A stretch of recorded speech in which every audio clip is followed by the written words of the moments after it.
ऊंची ऊंची पहाड़ियों और बहती नदियों के बीच बसे एक शांतिपूर्ण गांव में कवि नाम के एक जिज्ञासु और चिंतनशील युवा शिष्य ने श्रद्धेय बुद्ध से ज्ञान की खोज की। जीवन के रहस्यों को जानने के लिए उत्सुक कवि बुद्ध के पास पहुंचे, जो एक प्राचीन बोधि वृक्ष की छाया के नीचे बैठे थे, जिसके पत्ते प्रकृति के साथ सरसराहट कर रहे थे। एक मीठी मुस्कान के साथ बुद्ध ने कवि का स्वागत किया और एक ऐसी कहानी बुनना शुरू किया जो समय से परे थी। बुद्ध ने शुरू किया, दूर देश में एक नम्र कमल का फूल मौजूद था, जो एक तालाब के गंदे पानी से सुंदर ढंग से निकल रहा था। वह विपत्ति से उत्पन्न होने वाले विरोधाभासी सौंदर्य पर जोर देता हुआ उठा। बुद्ध ने आगे कहा, कमल एक दीप्तिमान फूल के रूप में खिला हुआ था, जो अपनी जड़ों से घिरी कीचड़ से अछूता था। इसकी पत्ते जीवंत और शुद्ध उस लचीलेपन को दर्शाती हैं जो हम में से प्रत्येक के भीतर निहित है। जैसे ही बुद्ध कमल की कहानी की रूपक समृद्धि में गहराई से उतरे, कवि की आंखें प्रत्याशा से चौड़ी हो गईं।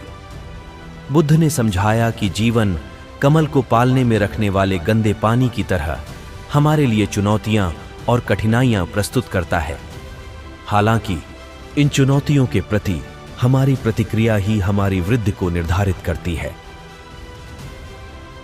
बुद्ध ने गहन अंतर्दृष्टि के साथ कहा, जैसे कमल प्रतिकूल परिस्थितियों को ताकत में बदल देता है, उसी तरह हम जीवन की चुनौतियों को आत्मखोज और ज्ञान के अवसरों में बदल सकते हैं। कठिनाइयों को गले लगाओ, क्योंकि यह वह पोषक तत्व है जो आपके भीतर की मिट्टी को पोषण देते हैं।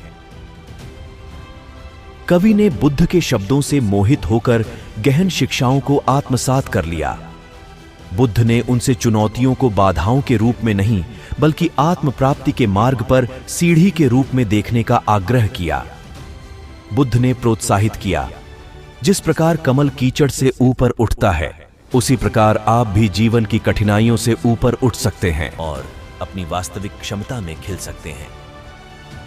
जैसे ही सूरज क्षितिज के नीचे डूबा, गांव पर एक गर्म चमक बिखेरी, कवि को एक नए उद्देश्य की अनुभूति महसूस हुई। यह कहानी उनके मन को छू गई, जिससे उनके दृष्टिकोण में गहरा बदलाव आया। इस बार जिज्ञासु शिष्य समझ गया कि चुनौतियां सहन करने का बोझ नहीं, बल्कि ताकत और लचीलापन विकसित करने के अवसर हैं। और वीडियो एक जीवन का संदेश के साथ समाप्त हुआ, जो दर्शकों को अपनी यात्रा पर विचार करने और बुद्ध के ज्ञान में सांत्वना पाने के लिए प्रोत्साहित करता है।